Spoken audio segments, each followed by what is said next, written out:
never to touch you, 'cause I know that you feel me somehow. You're the closest to heaven that I'll ever be, and I don't wanna go home right now. And all I could taste is this moment, and all I can breathe is your light. And sooner or later it's over, I just don't wanna miss you tonight. Anong saklap na mapiit sa kulungang malupit? Ito ay silid ng kalungkutan, tila kailan lamang kasakasama ko si Ama.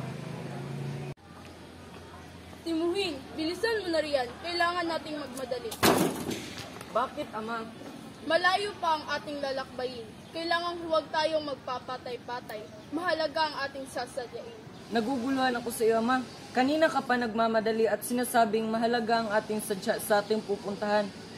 Ano ba iyon, Ama? Ika'y 9 na taong gulang na. Sa edad mong iyan, ay dapat ka nang pumili ng iyong mapapangasawa.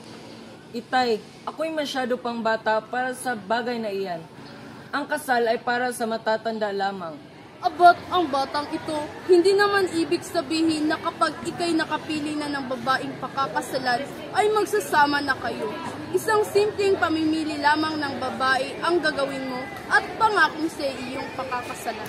Ganoon po ba iyon? Oo, anak. Tayo'y nabibilang sa tribong Borjigin, kaya't ikaw ay pipili ng babaeng mapapangasawa sa tribong Merit. Bakit sa tribong Merit siya kailangang magmula? Hindi naman iyan ang ating tribo. Malaki ang atraso ko sa tribo, kaya't sa ganitong paraan ako'y makababawi sa kanila. Sa tingin mo ba, Ama, sa ating gagawin ay kakalimutan na lamang nila ang nagawa mo?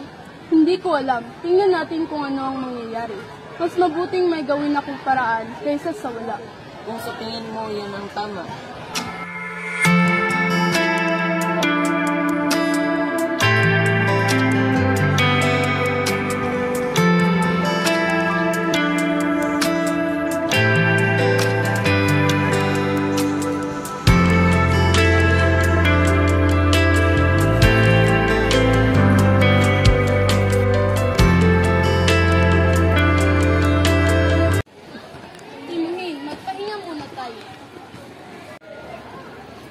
Mabuti yan, Ama. Napagod na rin ako. Gagalugarin ko muna ang paligid. Sige anak, huwag kang lalayo at mag-iingat ka.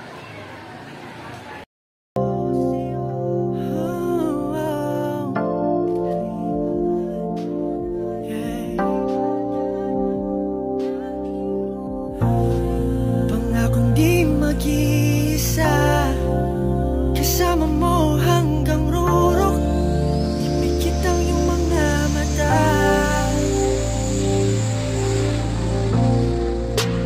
La la la la la, ngayong nandito ka, hindi inaasang pangyayari ang nangyari.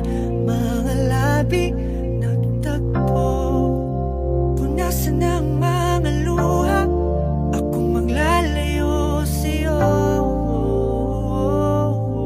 Hayaan mo na Ay, may magnanakaw! Huwag kang sumigaw. Wala akong gagawing masama. Tatanggalin ko lang tong pagkakatakip sa bibig mo kung mangangako ka na hindi ka sisigaw. Magtiwala ka sa akin, hindi ako masama. okay ka nang umibig sa'yo, ako'y maghihintay. Bakit naman kita paniniwalaan? Di naman kita kilala. Kahit di mo ko kilala, kaya kong patunayan na ako'y mabuti. Aber, paano mo patutunayan ang sinasabi mo? Sige nga. Basta ba di mo ako pagtatawanan sa aking sasabihin ko sa iyong patunay? Tingnan natin. Simple lang ang pangarap ko, mahalin ang katulad mo, sana ay mapansin mo. Dahil simple lang ang pangarap ko. Anong hinihiti mo riyan? Sabi mo wag akong tatawa, ikaw lang pala ang tatawa. Heto na, handa ka na ba? Kanina pa, ang bagal mo naman. Nais ko sanang ikaw ay babaeng mapangasawa ko. Sira ulo ka ba? Niloloko mo ako, no? Kabata-bata pa natin. Seryoso ako. Ano, payag ka ba? Ganon-ganon lamang ba iyon? Alam kong mahirap akong paniwalaan. Hayaan mong ipaliwanag ko sa iyo. Kasama ko si Itay. Kami papunta sa tribo ng Merit upang pumili ako ng mapapangasawa. Ngunit ikaw ang ibig ko. Ikaw ang pinili ko. Anong meron sa akin? Ba't ako ang pinili mo? Di ko rin alam. Ang tanging alam ko lamang ay ito ang binigay na pagkakataon sa akin. Ikaw ang aking nakita. Kaya, pagbigyan mo na ako. Hindi naman ibig sabihin na papayag ka ay magpapakasal na tayo. Di ko malaman kung ano ang dapat sabihin sa'yo, pero sige na nga. Salamat sa iyo. Ako'y labis mong pinaligaya. Aasahan mong hindi ka magsisisi sa iyong desisyon. Paano na ngayon? Siyempre, tuloy pa rin ang buhay natin. Pero, darating ang panahon na tayo mamumuhay sa isang bubong. Magkatuwang na aarugahin ang ating mabuting anak. Matagal pa iyon. Oo, pangako, babalikan kita pagkatapos ng 5 taon. Halika, puntahan na natin si Ama.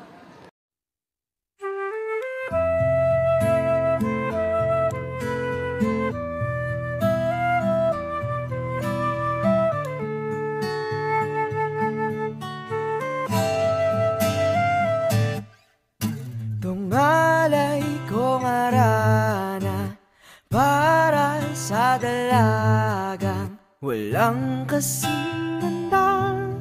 Amoy roses ang nalimuyak kung nanaisin ng tadhanang mapalin lang. Di hahayaan mawala pa tong liham. Ama! Sino siya? Bakit? Ama, siya po ang babaeng napili ko, si Borte. Magandang hapon po. Kumusta po kayo? Pero... Paumanhin po sa pagdidesisyon ng di nagpapaalam sa inyo. Pero buo na po ang aking loob. Sana'y maunawaan niyo po ako. Ganang desidido ka na, sino ba ako para di sumang-ayon sa iyong kagustuhan? Ang iyong buhay naman ang nakataya dito. Okay lang ba sa iyo? Opo. Kung gayon, halina kayong dalawa at kausapin natin ang mga magulang ni Borte. Naalala ko pa nung nililigawan pa lamang kita, dadalaw tuwing gabi. Masilayan lamang ang iyong mga ngiti at ika'y sasabihan bukas ng alas 7 sa dating tagpuan. Buo ang araw ko, marinig ko lang ang mga